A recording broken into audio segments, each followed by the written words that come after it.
Hai, welcome to Artocles. Sekuat apapun kepercayaan yang dianut seseorang, yang namanya nafsu duniawi emang sanggup mengalahkan segalanya dalam sekejap. Hari ini kita akan menuju ke negara Bolivia dengan kasus super mencengangkan.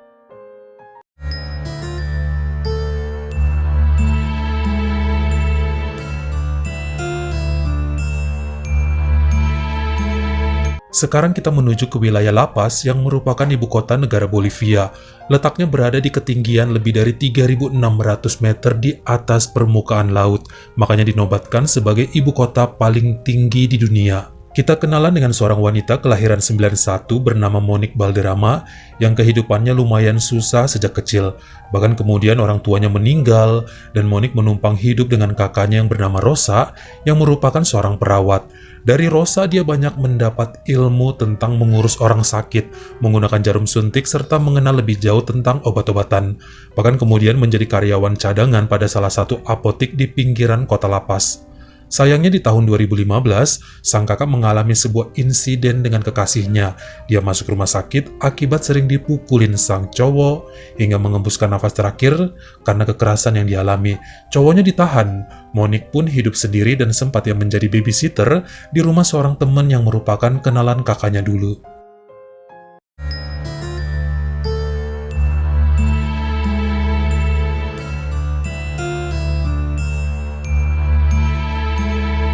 Dengan bermodal pengalamannya menjadi babysitter tersebutlah kemudian Monique memberanikan diri menjadi pengurus manula di bulan September 2016. Seorang fotografer bernama Angie Cuenca mempekerjakannya menjadi pengurus sang kakek yang katanya sering kabur dari rumah, sudah pelupa serta divonis menderita demensia. Monique lah yang kemudian menjadi pengurus kakek Hugo sebab cucunya si Angie tadi emang sering bepergian keluar kota. Sebenarnya ada ART yang tinggal di sana khusus membersihkan rumah dan masak makanan. Makanya Monique benar-benar berkonsentrasi kerja dalam hal menjaga, mengatur obat, bahkan membantu mandikan kakek Hugo. Nampaknya lelaki tua itu sangat menyukai sikap lemah lembut Monique dan kecantikan wajahnya. Beda banget sama ART tukang masak yang udah keriput dan suka cerewet kalau ngurusin dia. Monique cukup sabar, suka berdongeng dan hampir nggak pernah marah. Jadi favoritnya kakek Hugo. 3 bulan setelah bekerja di sana, ternyata Angie mulai mempercayai segala hal pada Monique, terkhusus masalah keuangan. Tadinya si ART, tapi karena udah tua dan agak susah nangkep instruksi, akhirnya Monique yang banyakan disuruh seperti nemenin pengambilan uang pensiun, urusan ke bank serta kerjaan lain yang berhubungan dengan dokumen pemeriksaan dokter. Kalau dulu Angie hampir tiap hari ada di rumah, sekarang dia udah berani pergi jauh-jauh keluar kota maupun luar negeri, karena Monique udah bisa diandalkan dalam hal apapun. Gak ada rasa khawatir, sebab kakeknya pun gak rewel selama dijagain sama Monique. Beda saat dulu diurus ART, wah berantem terus kakek Hugo sama si ART. Sekarang lebih aman dan damai keadaan di rumah. Sampai awal Februari 2017, ternyata Monique bercerita mengenai kesehatan kakek Hugo yang menurun drastis. Kata Angie, nggak apa-apa, gunakan aja uang yang ada berapapun untuk segala penyembuhan dan fisioterapi. Namun segalanya nggak semudah itu, bagaimanapun usia udah tua dan emang nggak sekuat dulu. Sampai kemudian dengan sedihnya, Monique mengabarkan bahwa kakek Hugo telah menghembuskan nafas terakhir di rumah sakit pada Jumat 3 Februari 2017. Angie pun terbang langsung dari negara Chile untuk menghadiri pemakaman kakeknya tersebut. Sebagian berkomentar miring mengenai cucunya yang berada di samping sang kakek di detik terakhir hidup. Sebagian lagi masih memaklumi karena emang Hugo udah lama sakit-sakitan, dan selama belasan tahun Angie udah cukup lelah mengabdikan hidup jagain kakeknya. Ya emang udah ajalnya. 4 bulan kemudian pada Juni 2017, Monique merespon panggilan kerja dari internet atas seorang pria bernama Weimar Montano berusia 25 tahun yang bekerja pada kantor pemerintahan Departemen Agribisnis. Lelaki itu mengalami kecelakaan, lalu menderita kelumpuhan kaki sebelah, namun memilih tetap berada di kota La Paz, tidak pulang ke rumah orang tuanya di Quilacolo, sebab katanya masih ngantor seminggu sekali meskipun menggunakan tongkat. Sisanya dia work from home dari apartemennya sambil menjalani perawatan akibat luka-luka. Monique yang kemudian mengurus segala proses terapi, obat yang dikonsumsi, serta membantu menyediakan makan dan cuci pakaian. Weimar pemuda yang sangat sopan dan tidak neko-neko, makanya perempuan itu ngerasa betah dan gak takut diapa-apain. Namun kala itu, Monique emang gak tinggal di kediaman Weimar, menyewa rumah kecil yang gak jauh dari tempat pemuda tersebut untuk mencegah omongan miring dari orang sekitar. Beberapa tetangga mulai melihat hubungan antara Wemar dan sang pengasuh seperti lebih dari majikan dan suster. Terkadang saling rangkulan, padahal kondisi lelaki itu udah bisa berjalan dengan baik meskipun masih pakai tongkat. Maksudnya ya nggak sampai timpang banget lah jalannya. Bahkan cara berbicara keduanya dianggap sangat romantis. Makanya banyak yang mengira bahwa mungkin telah terjadi cinlok di antara mereka yang tumbuh akibat ketemu setiap hari. Wajar kali ya, usia keduanya juga nggak jauh beda, meskipun Monique lebih tua setahun. Namanya laki-laki, sama yang jauh lebih tua pun pasti sanggup, yang penting udah ada kenyamanan. Kenyataannya, pada bulan November 2017 sering terjadi keributan di apartemen Wemar yang didengar oleh beberapa tetangga. Mereka yakin teman berantemnya adalah Monique, sebab cuma dia kok yang selalu datang ke sana. Lagian kondisi Wemar juga makin membaik, jalannya udah normal tanpa tongkat, dan hanya meninggalkan bekas luka yang pasti bakal sembuh dengan berjalannya waktu. 5 bulan sudah Monique jadi perawat khusus, dan banyak yang mengira keduanya berpacaran. Namun tiap kali ditanyain sama tetangga atau kerabat, selalu ditolak oleh Wemar yang bilang hubungannya masih tetap sebagai perawat dan pasien, bukan pacaran. Sementara Monique yang juga deket ya dengan beberapa tetangga Wemar, menyatakan keributan yang terjadi kemarin sebab pemuda itu stres dengan pekerjaan serta kakinya yang mulai kaku lagi. Ini yang bikin Wemar depresi dan suka menyakiti diri sendiri, makanya dilarang Monique untuk berbuat hal nekat hingga sering terjadi pertengkaran. Sampai pada Kamis 16 November 2017, kenyataannya pagi itu suasana menjadi gempar saat semua tetangga mendengar teriakan Monique di apartemen Wemar kala menemukan pemuda tersebut sudah tidak bernyawa dalam kamarnya. Dokter di Rumah Sakit Umum Kota La Paz menyatakan bahwa Wemar overdosis atas obatnya sendiri dan ini menjadi goncangan bagi keluarganya di Quillacollo. Monique kan emang nggak tinggal di situ, namun punya kunci apartemen Wemar. Dia bilang malam sebelumnya pemuda itu sempat teriak karena stres sebab kakinya lumpuh lagi, susah digerakin, karirnya bisa terancam karena udah kebanyakan absen. Motif inilah yang kemudian diungkapkan Monique pada keluarga pemuda itu sebagai penyebab Wemar nekat melakukan hal tersebut.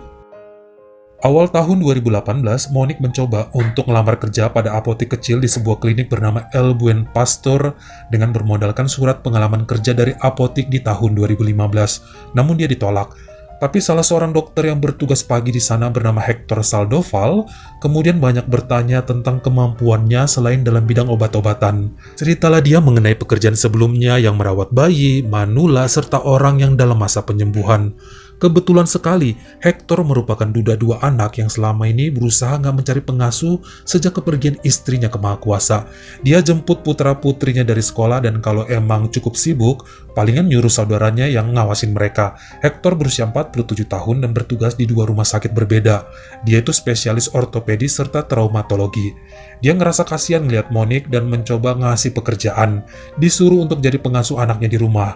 Hal ini disetujui dan sejak bulan Maret 2018, mulai dia tinggal di kediaman keluarga Saldoval untuk mengurus anak-anak Hector yang berusia 14 dan 12 tahun. Nampaknya kedua bocah itu sangat menyukai kehadiran Monique. Dia cekatan, wawasannya luas, nggak kenal capek dalam mengajarkan banyak hal, dan yang pasti seru banget buat diajakin curhat. Ini yang perlahan menjadi bahan pemikiran anak-anaknya untuk mencoba menjodohkan sang ayah dengan pengasuh mereka tersebut. Udah hampir 5 tahun menduda, pasti kesepian dan selama ini juga nggak pernah dekat sama wanita lain. Pasti pengenlah menjalin asmara lagi, dan kebetulan emang sifat keibuan yang dimiliki Monique sangat sesuai dengan kriteria putra-putrinya. Hector kelihatan malu-malu sementara Monique lebih terbuka dengan mengatakan iya, tapi lihat nantilah. Kenyataannya dokter tersebut beberapa kali ngajak Monique keluar untuk makan malam serta nonton dan selalu suasananya sangat mendukung. Namun masih malu nampaknya Hector untuk menyatakan isi hati. Kalau Monique pasti pasif, dia tahu diri juga bahwa hanyalah seorang pengasuh, latar belakang pendidikannya juga nggak mumpuni dan keluarganya udah pada nggak ada. Memasuki bulan keempat Monique bekerja pada keluarga Saldoval, ternyata dia baru tahu bahwa selain praktek di klinik El Buen Pastor, Hector juga praktek di rumah sakit San Gabriel yang memberi sedikit ingatan gak sedap dalam pikiran Monique. Di tempat tersebutlah dia dulu sering nganterin kakek Hugo yang seakan membuka memori menyakitkan serta menakutkan baginya. Tiba-tiba dia pengen mundur ya sebagai pengasuh anak-anak Hector, sebab rumah sakit itu membuatnya merinding. Pernah Hector ngajakin 1 kali ke sana untuk mampir, ngeliatlah sekali-sekali, tapi ditolak sama dia. Bahkan di awal Juli 2018, Monique menghilang selama 2 hari tanpa kabar dan gak bisa dihubungin. Ini aneh, namun kemudian muncul dan beralasan sedang sakit makanya menyendiri dulu beberapa hari. Pada Jumat 20 Juli 2018 malam setelah anak-anaknya tertidur, Monique ngajak Hector jalan-jalan cari angin sekalian mau ngomong sesuatu. Diturutin sama lelaki itu, mereka muter-muter dalam kegelapan malam dan berhenti di daerah yang agak sepi, dekat lapangan dan semak-semak ya di Jalan Giulio Patino, tepatnya di belakang Hotel Renova.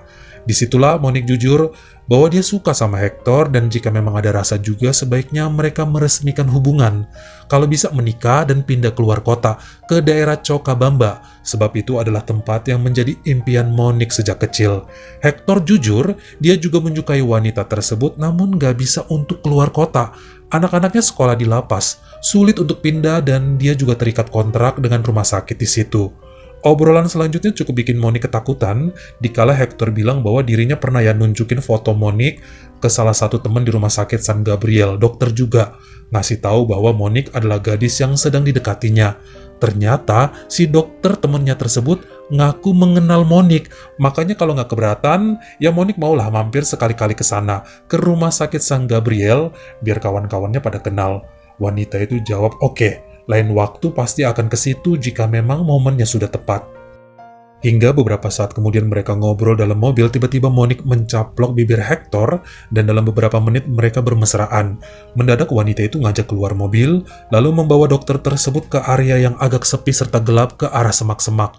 Hector sempat bilang ya, "Wah nanti dilihat orang kita bisa dikeroyok, mendingan di rumah aja yuk."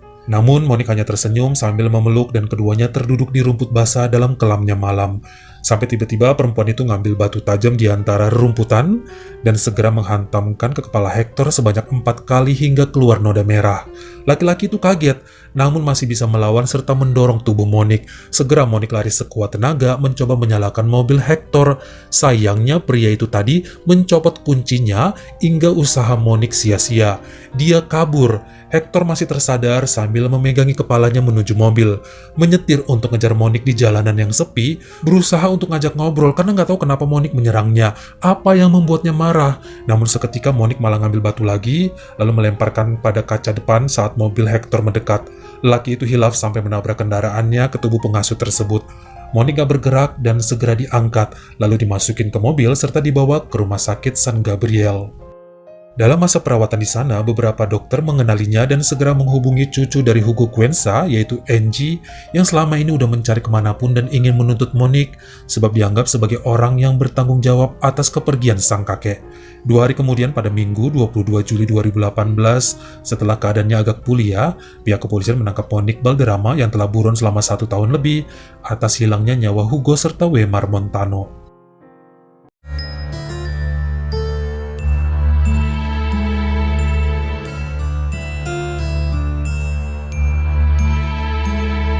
Tentunya Hector cukup kaget ya mengenai pengasuh yang selama hampir 5 bulan ngejagain anak-anaknya tersebut. Bahkan secara khusus, tim investigasi bertanya banyak hal yang benar-benar bikin kaget dan juga ada kesamaan. Ada benang merah antara kakek Hugo, Weimar, serta Hector yang dianggap menjadi motif Monique untuk menghabisi mereka, yaitu uang serta rayuan terselubung untuk dapat menikahi gadis tersebut. Berikut adalah kesimpulan singkat yang diumumkan pihak kepolisian Kota La Paz mengenai kejahatan yang dilakukan oleh Monique Balderrama. Pertama, dia merawat kakek Hugo yang kemudian mulai baper dan jatuh cinta pada gadis tersebut hingga mulai berani ngasih-ngasih uang tanpa sepengetahuan cucunya Angie. Bahkan setiap kali ada transaksi di bank, selalu Monique yang ngatur hingga kebanyakan duit masuk ke rekeningnya sendiri. Kenyataannya, kakek tersebut minta dilayani di atas ranjang namun selalu ditolak. Ngerasa bahwa semua uang udah dikasih dan gak dapet apa-apa dari Monique, Hugo ngancem akan melaporkan pada cucunya. Dia marah dan beberapa kali ngusir Monique dari rumahnya, kembalikan semua uang. Pokoknya kalau Angie datang pasti bakal diadu masalah duit yang diambilnya. Hugo bahkan belak-belakan pada dokter pribadinya mengenai cerita tersebut. Semua dia ungkapkan. Uangnya udah habis, tapi si Monique malah gak mau diajakin berbuat tercela. Akan dilaporin pokoknya. Rasa ketakutan dan panik yang kemudian membuat Monique berpikir keras, hingga akhirnya saat memiliki akses pada apotik tempatnya dulu bekerja, dia mendapatkan racun botulinum, lalu menambahkannya pada makanan serta minuman Hugo saat ART-nya sedang sibuk, sampai beliau meninggal dan alasan kesehatan yang menurun serta serangan jantung dibuat sebagai penyebabnya. Monique juga mempengaruhi pikiran ART di sana selama ini dengan mengatakan Hugo makin sakit, gak mau makan dan mulai menyerah. Makanya si ART gak curiga. Angie yang belakangan sadar bahwa uang sang kakek udah berpindah sebanyak 30.000 Boliviano atau hampir 70 juta rupiah ke rekening Monique selama 3 bulan terakhir. Dia mulai bertanya-tanya, makanya minta otopsi ulang yang hasilnya mengagetkan. Hingga bertekad lapor pada polisi, dan dalam kamar Monique juga kemudian ditemukan beberapa botol kecil dari botulinum tersebut. Hal yang sama juga terjadi pada Wemar Montano saat banyak yang mengira bahwa dia pacaran sama Monique, kenyataannya tidak. Namun gadis itu bolak-balik minjem uang dalam jumlah yang besar dengan alasan untuk operasi ibunya di kampung. Padahal dulu bilangnya anak yatim piatu. Namun Monique beralasan bahwa ini untuk ibu tirinya. 2 hari sebelum meregang nyawa, ternyata Wemar membuat rekaman suara di handphonenya yang diletakkan di bawah kasur tentang kecurigaan pada minuman serta obatnya. Kemarin kakinya kan udah sembuh, kenapa seminggu belakangan berasa susah digerakkan kembali. Bahkan pernah saat sedang pura-pura tidur di balik selimut, Monique masuk kamar lalu mengacak-acak isi lemarinya seperti mencari sesuatu. Semua hal ini diceritakan Wemar dalam rekaman suara berdurasi total 41 menit, termasuk tentang total hutang yang gak dibayar-bayar Monique senilai 6.000 Boliviano atau 13 jutaan rupiah. Kenyataannya saat Wemar meregang nyawa pada 16 November 2017, memang ditemukan kandungan botulinum pada sistem tubuhnya. Racun ini merusak otot serta saraf yang awalnya membuat lumpuh hingga berakibat kehabisan nafas. Monique diduga mencekoki obat milik Wemar sebagai kamuflase bahwa pemuda itu melakukannya sendiri sampai overdose. Namun rekaman suara Wemar menambah bukti untuk bisa mengejar Monique yang diketahui telah berpindah-pindah tempat untuk menghindari polisi. Makanya dia maksa ya untuk dinikahi sama Hector. Dokter itu kaya dan tampan, anak-anaknya juga bikin Monique nyaman hingga beberapa kali berdoa untuk bisa dinikahi sama pria tersebut, lalu membangun rumah tangga. Dia kira dengan kawin dan pindah kota bahkan pindah negara kelak, akan membuatnya semakin aman dari kejaran pihak berwajib. Ternyata Hector praktek di rumah sakit San Gabriel, dan anehnya kemarin-kemarin kok nggak pernah ketemu ya saat nganterin kakek Hugo check up di sana. Hector pun nggak pernah tahu mengenai kasus salah satu pasien dengan Monique. Mungkin karena dia sibuk praktek di klinik lain serta ngurus putra-putrinya, jadi nggak ngikutin perkembangan berita. Pernah denger sih sekilas, tapi nggak sadar bahwa pengasuh di rumahnya adalah orang yang selama ini dicari. Lawang temennya saat ditunjukin foto Monique juga malah diem aja dan cuma nyuruh ngajak ke sana. Pantesan juga ya gadis itu nggak pernah mau diajakin mampir ke San Gabriel. Inilah yang kemudian diduga menjadi motif Monique secara mendadak malam itu ingin menghabisi Hector. Lelaki tersebut nggak mau diajak nikah dan pindah keluar kota. Dan besok bisa-bisa Hector udah tahu tentang kondisi dia yang sebenarnya buronan. Diajaklah ke semak-semak hingga terjadi peristiwa saat dirinya diserempet mobil si dokter. Menurut Hector juga bahwa selama ini Monique udah sering ya minjem uang dengan alasan bantu saudara sakit senilai total lebih dari 15.000 Boliviano atau 33-an juta rupiah. Namun dia ngaku ikhlas kok karena kasihan dan juga menaruh hati pada gadis tersebut. Beruntung di malam peristiwa masih selamat meskipun luka-luka di kepalanya terbilang parah. Karena diancam akan mendapat hukuman nyawa ganti nyawa, akhirnya Monique mengakui semuanya. Kehidupannya miskin sejak kecil menjadi pemicu untuk berbuat begitu. Ada kebencian juga terhadap pria karena dulu nyawa kakaknya melayang di tangan sang cowok, pacarnya. Berasa mau balas dendam entah pada siapa. Namun kini dirinya ngaku nyesal dan memohon agar bisa mendapat hukuman yang ringan. Sampai pada hasil keputusannya per hari Selasa 16 April 2019, Hakim dan juri di pengadilan wilayah Lapas menyatakan bahwa Monique Valderrama bersalah atas perbuatan menghabisi 2 nyawa dengan sengaja, penipuan, pencurian uang, pencurian zat berbahaya dari apotik, percobaan menghabisi nyawa Dr. Hector, serta penggunaan bahan berbahaya tanpa izin yang resmi. Wanita berusia 28 tahun tersebut pun dijatuhi hukuman 2 kali seumur hidup. Bagaimana menurut kamu, apakah pantas vonis yang diterima oleh Monique? Sebab beberapa orang juga ngerasa bisa aja korban dari perempuan tersebut lebih dari 3 orang. Kalian komen di bawah. Kalau kamu suka sama video ini, jangan lupa klik like serta tombol share-nya. Buat yang baru pertama kali mampir atau udah sering mampir tapi belum berlangganan, jangan lupa klik dulu tombol subscribe dan juga dinyalain notifikasinya, supaya lain kali kalau misalnya saya upload video baru, kamu jadi orang pertama yang tahu. Follow juga Instagram saya jika berkenan di Artokels S-nya 2, dan jangan lupa untuk nontonin semua video saya yang lainnya. Ingat ya, tetap jaga jari dan juga lidah kita supaya nggak nyakitin hati orang lain. Terima kasih.